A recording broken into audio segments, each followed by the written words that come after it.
Hatay İl Koordinasyon Kurulu değerlendirme toplantısı Hatay Valisi Rahmi Doğan başkanlığında gerçekleşti. 2020 İl Koordinasyon Kurulu toplantısını yapmak üzere bir araya geldik. Vali Doğan, İskenderun Ticaret ve Sanayi Odası'ndaki toplantıda 2019 yılında yürütülen 418 projenin 234'ünün tamamlanarak hizmete alındığını, 167'sinin devam ettiğini belirtti. 2019 yılı yatırımlarına baktığımızda hem kamu hem özel sektör, biz 2019 yılında aslında fena atlatmamışız. Özel sektörle görüştüğümde de 2019 yılının verimli geçtiğini ifade etmektedirler. Geçtiğimiz yılın dünya genelinde kriz ortamının olduğu yıl olarak hatırlandığını ifade eden Doğan, Türkiye'nin bu dar boğazdan hızlı bir şekilde çıktığını belirtti.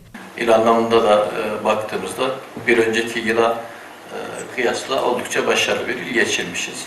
Elbette ki dünyada olan her şey Türkiye'de etkilemekte. Bu hayatın akışı böyle. Türkiye bu dar boğazdan çok hızlı bir şekilde çıkmıştır. İnşallah 2020 yılı daha verimli bir yıl olacaktır. Yatırımların daha fazla olduğu. Konuşmaların ardından toplantı basına kapalı olarak gerçekleşti. Toplantıya kaymakamlar, belediye başkanları ve ilgili birim amirleri de katıldı.